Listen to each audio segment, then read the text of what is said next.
Hi, welcome back to the channel and सीधा point पर आते हैं। क्या आप भी इंग्लिश बोलते समय अटकते हैं?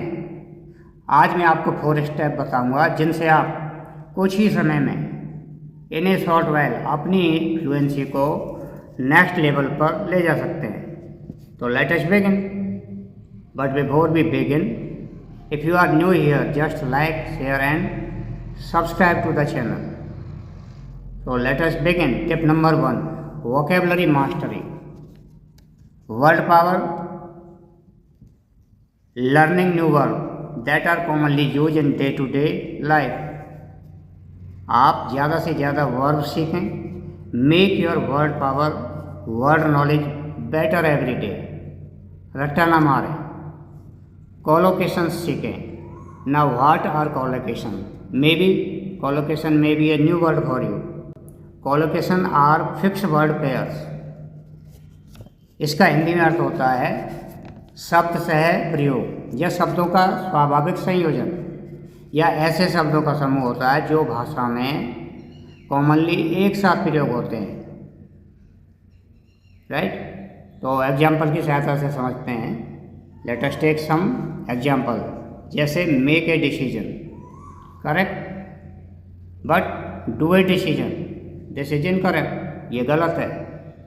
हैवी रेन, सही, बट स्ट्रॉन्ग रेन, गलत। You can have more examples of collocation like fast food, take a break and pay attention. अंग्रेजी सीखने में कॉलोकेशन बहुत बहुत महत्वपूर्ण है, because it makes your English natural and fluent. हम अक्सर हिंदी में सीधे remember do a decision incorrect, but make a decision is correct. तो सही कॉलोकेशंस को इस्तेमाल करें और अपनी इंग्लिश को बेटर बनाएं। Tip number 2, phrasal verb and idiom. Context के साथ फ्रेजल वर्ब जैसे take off, turn down, shrug off, hit it off, and idioms जैसे break the ice, bite the bullet, call it a day आदि का use करें। ये सब सुनने में मुश्किल लगते हैं, लेकिन रोज़ाना बातचीत में इनका यूज आपको एक नेटिव स्पीकर जैसा बना देगा। Right? 1, phrasal verb has many different meaning depending on the context. The key is understanding the context. Right? Also the meaning of the main verb changes as a phrasal verb. Right? तो phrasal verb के साथ साथ main verb का मतलब भी बदल जाता है। Tip number 3, gerundial verb. What is a gerund? This defines gerund. Means base verb plus ing, and their functions are different as a gerund works as a subject, object, and object of a preposition. जैसा कि हम जानते हैं gerund base verb में ing लगाने से बनता है। It has various functions in a sentence. इसका हिंदी में अर्थ करने पर ना नीने आते हैं, जैसे तैरना एक अच्छा व्यायाम है, या मुझे नाचना पसंद है। Right? So take some example. Swimming is a good exercise. Swimming is a good exercise. Swimming is my favourite activity. I like dancing. I avoid eating junk food. He bought new running shoes. He put off asking his boss for a promotion. Now tip number 4, speaking and shadowing.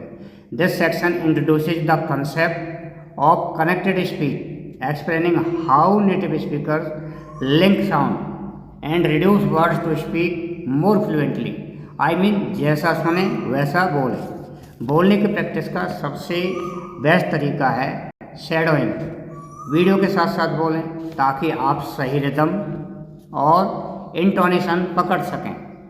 Okay, so always focus on shadowing and intonation.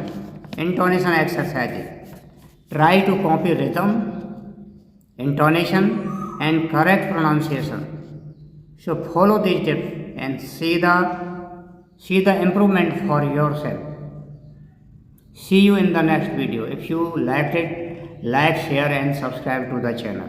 Until then, keep learning, keep growing, and keep speaking English.